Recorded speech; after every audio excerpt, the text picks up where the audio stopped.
फिलहाल कोई बदलाव नहीं। सीतारमण ने यह बड़ा ऐलान किया, बजट पेश किया जा रहा है और 7 लाख तक की आय पर टैक्स नहीं लगेगा। टैक्स स्लैब में फिलहाल कोई बदलाव नहीं, इस बात का जिक्र भी किया। तो ये बजट चूंकि इस वक्त पेश किया जा रहा है, वित्त मंत्री निर्मला सीतारमण बजट पेश कर रही हैं और इस बजट से बहुत सी उम्मीदें हैं। अंतरिम बजट है, लेकिन चूंकि चुनावी साल भी है, कई लोक लुभावने इसमें ऐलान भी किए जा सकते हैं।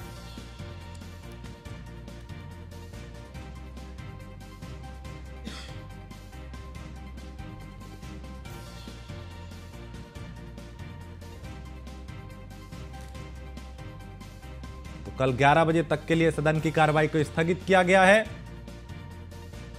7 लाख तो टैक्स स्लैब में फिलहाल कोई बदलाव नहीं है। तो कई बजट में, क्योंकि इस बजट से बहुत सी उम्मीदें आम आदमी को, महिलाओं को, नौकरी पेशा को, लेकिन चूंकि यह बजट चुनावी साल में अंतरिम बजट ये चूंकि पेश हो रहा है,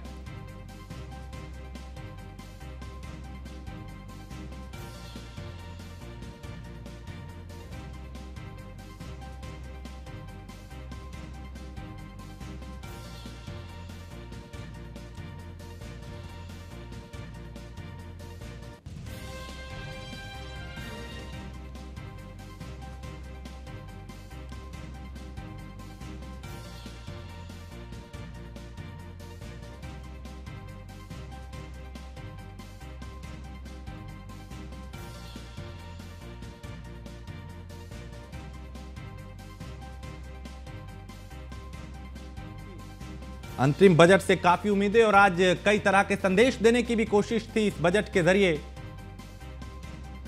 वित्त मंत्री निर्मला सीतारमण ने यह बजट पेश किया और इस अंतरिम बजट में उम्मीदें बहुत।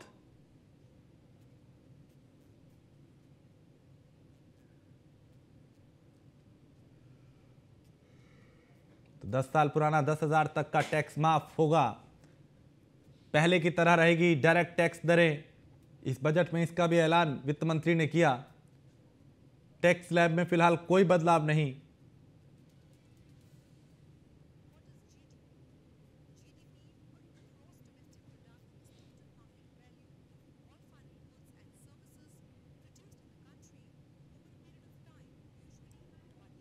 तो 80 करोड़ लोगों को मुफ्त राशन की सुविधा।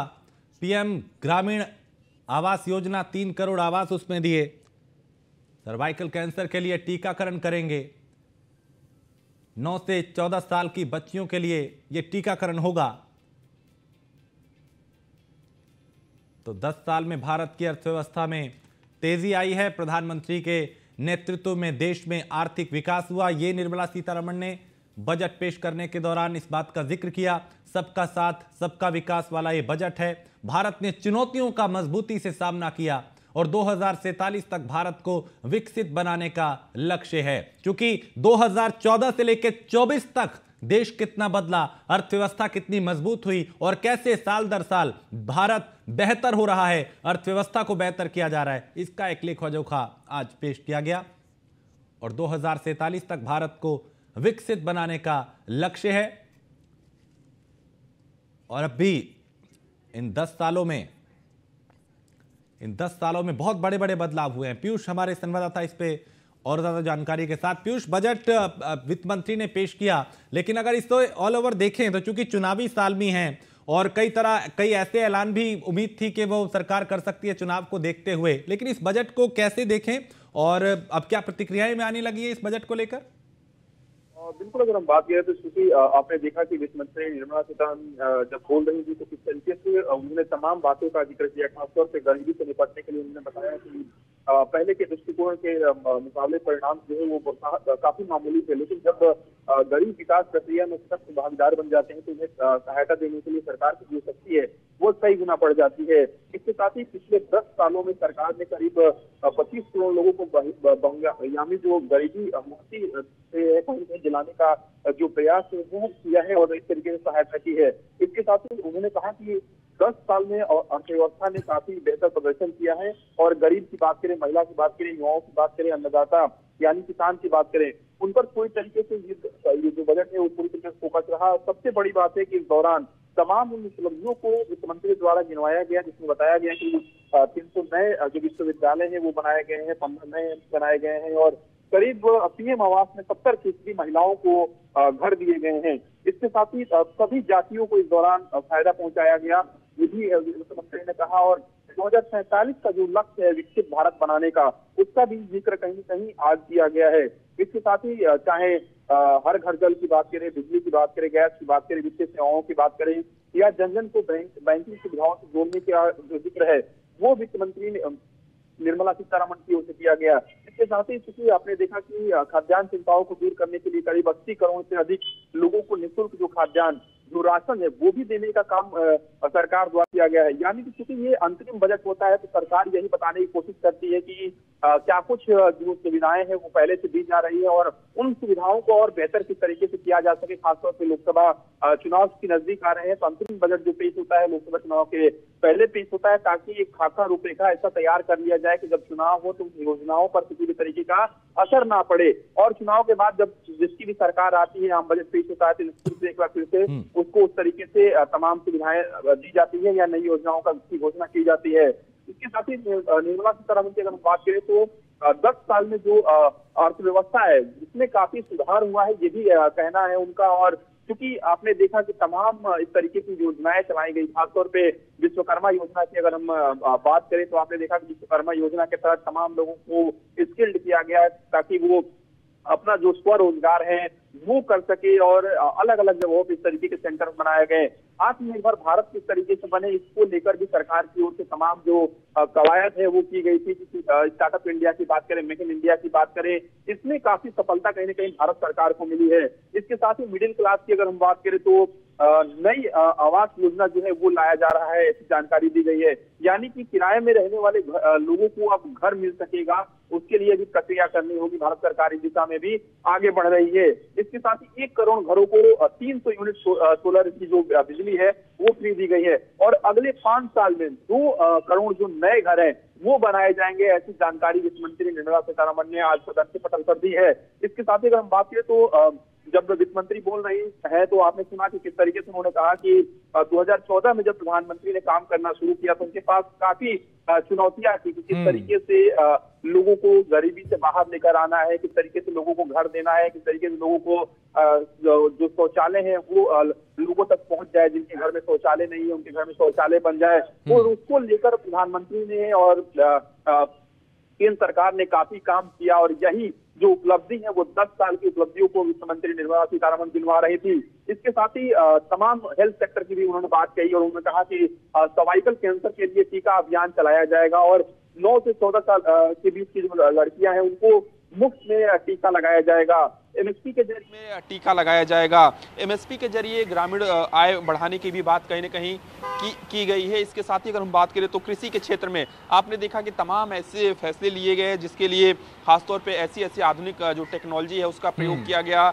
यहाँ तक कि कृषि में ड्रोन का भी उपयोग किया जा रहा है। अब तो निश्चित रूप से इसमें निवेश बढ़ाने के लिए भी तमाम प्रावधान किए गए हैं। आयुष्मान भारत योजना की बात करें जिसमें जो इलाज है वो कुछ हद तक सुविधा मिल जाती है, लोगों को कुछ राहत मिल जाती है और उसको लेकर सरकार उस योजना को आगे बढ़ा रही है।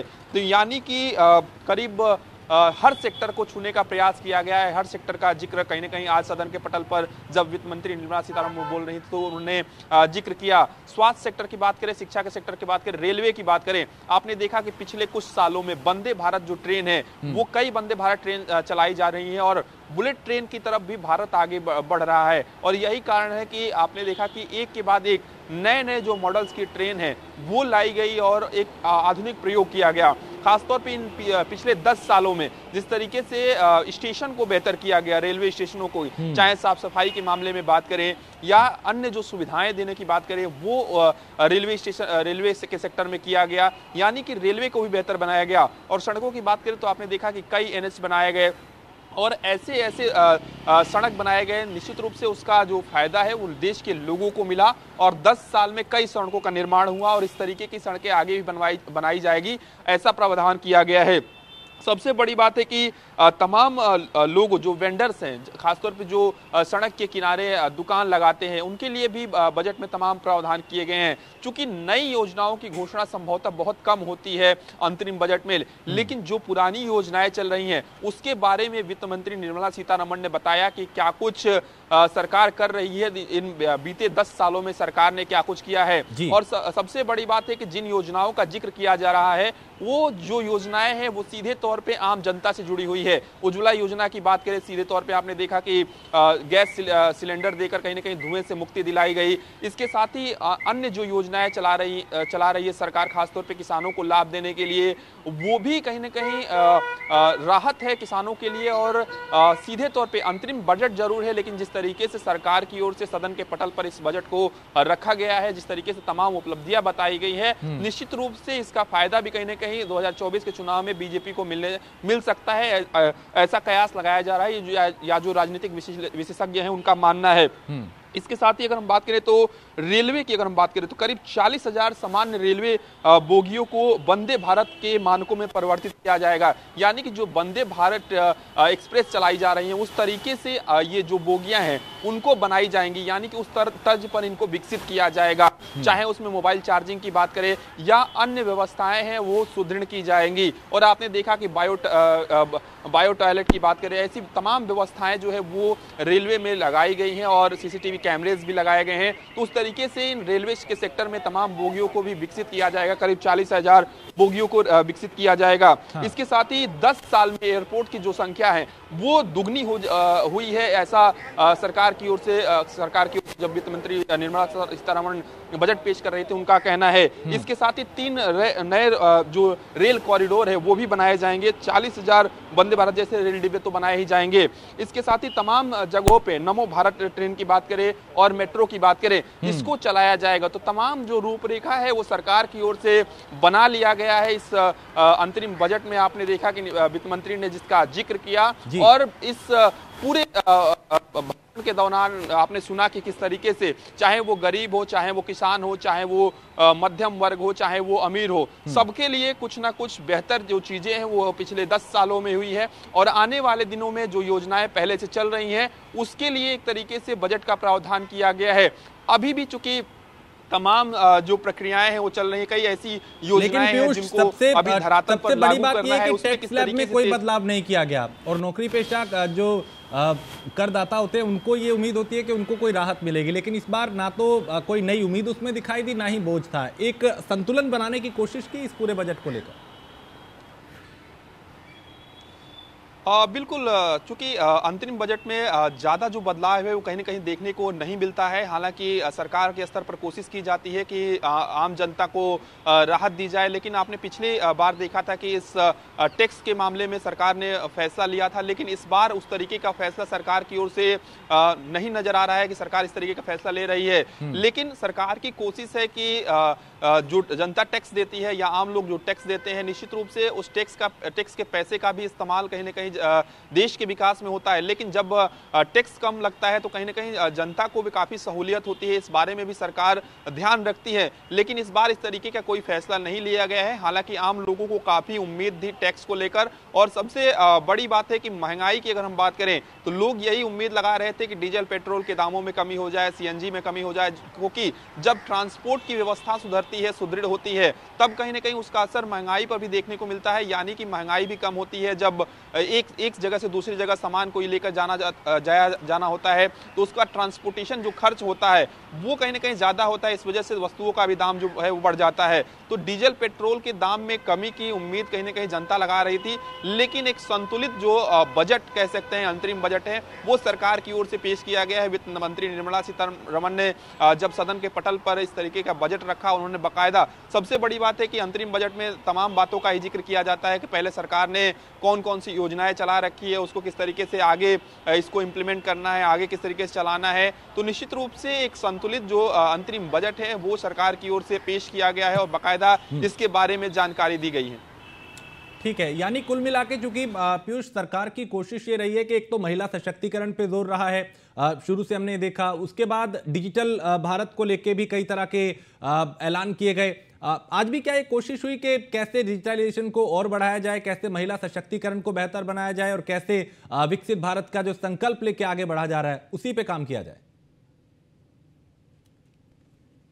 हाँ बिल्कुल, आपने देखा कि किस तरीके से जब वित्त मंत्री बोल रही थी तो उन्होंने कहा कि करीब 70% जो घर हैं वो महिलाओं को दिए गए, यानी कि जो भी प्रधानमंत्री आवास दिए जाते हैं उसमें ज़्यादातर जो संख्या है, जो भागीदारी है वो महिलाओं की है। महिलाओं को ज़्यादातर आवास दिए गए हैं।